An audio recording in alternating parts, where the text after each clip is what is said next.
Donc, Pentecôte en grec veut dire le 50e. Le 50e jour après la Pâque qui a commencé de l'Égypte, la sortie de l'Israël de l'Égypte.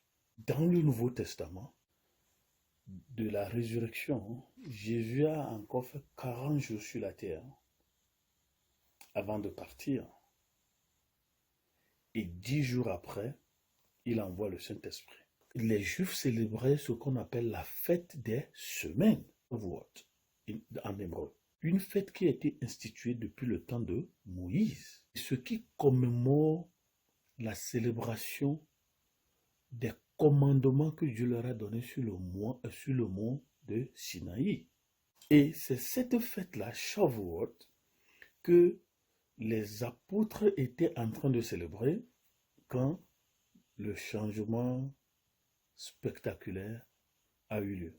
Un accomplissement de la prophétie de Joël 2, de la promesse de Jésus, acte 1:8, attendez à Jérusalem, vous allez recevoir une puissance. Donc, il y a cette vision cosmique.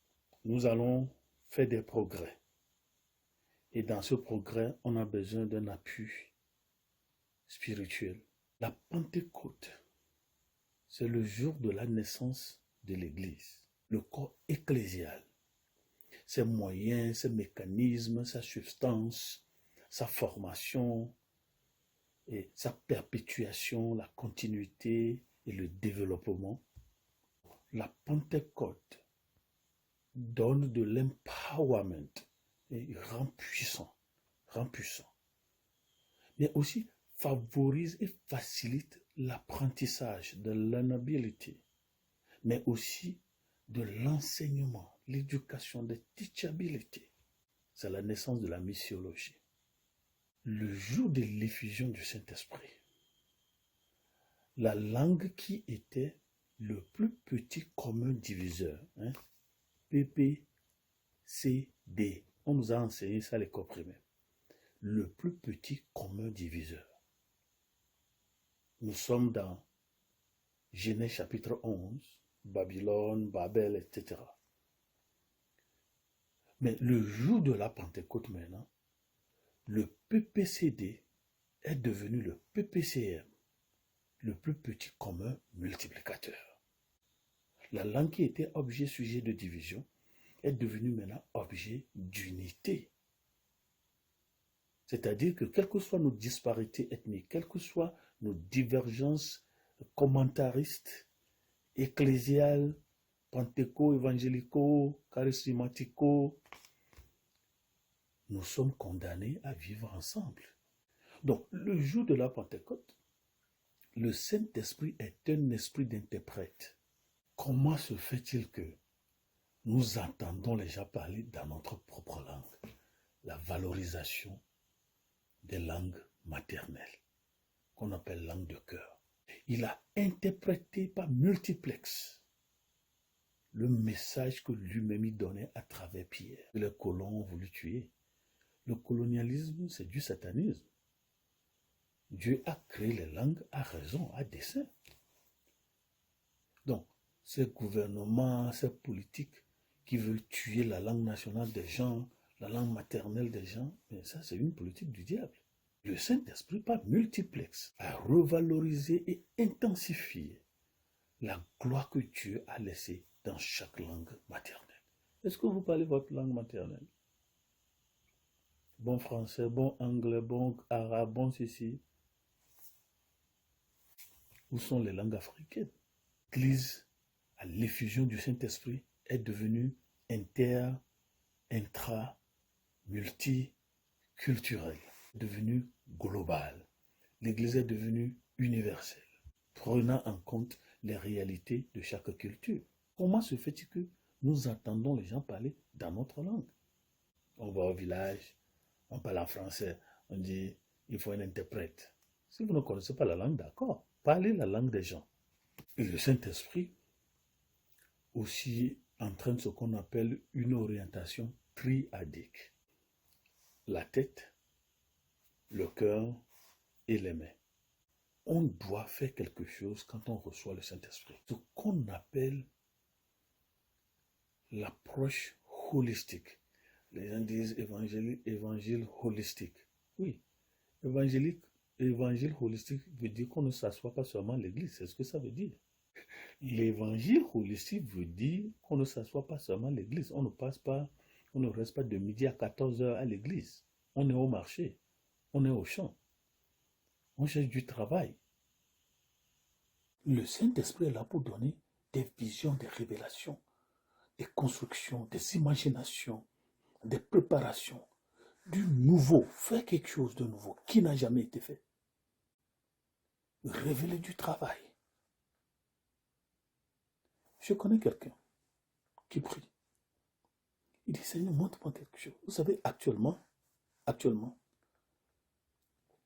on fait l'infraction des roches en utilisant les éclairs du tonnerre. Donc, pour extraire du pétrole, on ne fait plus le traitement, mélanger de tout ça. Non, non, non. Ils ont trouvé, le Seigneur leur a révélé, c'est ce qu'il m'a dit. Comment canaliser les éclairs du tonnerre pour percer les roches. Donc, on n'a plus besoin de l'industrie lourde. C'est ici aux États-Unis. Un même éclair de tonnerre. Nous savons comment maîtriser ça. Nos ancêtres savent comment maîtriser ça. Qu'est-ce qu'ils font avec? C'est pour tuer. C'est pour brûler les champs des gens. Les gens utilisent ces choses-là pour des électricités. Et à l'effusion du Saint-Esprit, Seigneur, donne-nous des choses nouvelles. Révèle-nous des choses cachées. Qu'est-ce que je peux créer pour que les gens trouvent à manger avant de mourir de faim? Pourquoi passer tout le temps à l'église sur la bonbonvologisation? Les gens pour lesquels on prie aujourd'hui sont les mêmes personnes pour lesquelles on prie demain. Quand je dis ces choses, les gens m'insultent, ils disent des choses, on dirait que tu n'es pas... Comment je ne suis pas africain? Je suis le Saint-Esprit. Révèle-nous des choses cachées. Et nous, les choses cachées seules, c'est l'envoûtement, ce que mon grand-père a dit, les prophéties négatives, la sorcellerie, c'est tout. Chose cachée, c'est le travail aussi. Chose cachée, c'est la créativité, c'est l'invention, l'industrie, la métallurgie, la découverte, la haute technologie, la nanotechnologie.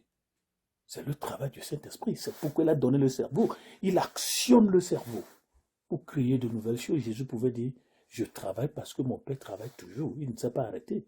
Je connais quelqu'un ici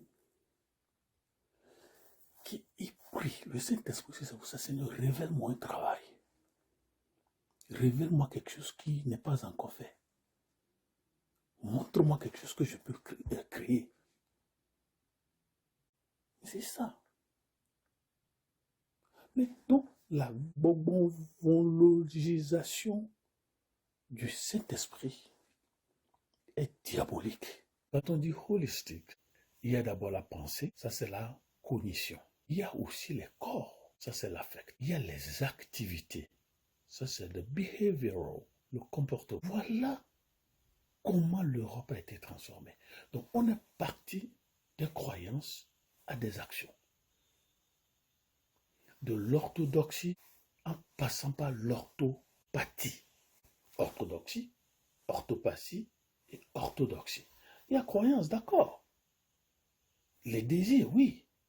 Mais il faut des faits concrets, il faut des pratiques. Orthodoxie, orthopathie et orthopratie. Et c'est ce qu'on appelle la tradition piétiste. C'est ça qui a transformé l'Europe. Nous voulons aller en Europe, non? C'est la Bible qui l'a transformé. Il ne faut pas qu'il vous trompe. C'est la Bible. Donc, la learnabilité et la teachabilité, ce qu'on appelle l'éducation pneumatologique. Le Saint-Esprit est là pour ces choses, mais de façon matérielle et sociale, il doit avoir des changements sociaux significatifs. Le communisme. Et il avait tous en commun. C'est comme ça qu'est né le communisme, il faut le savoir. Il y a eu des changements transformationnels spectaculaires. Aujourd'hui, Nous ne parlons qu'en langue.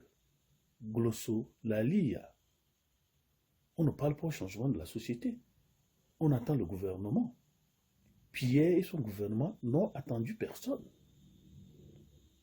Parce que le développement social vient aussi de l'effusion du Saint-Esprit. Pourquoi aller dans Ésaïe 61?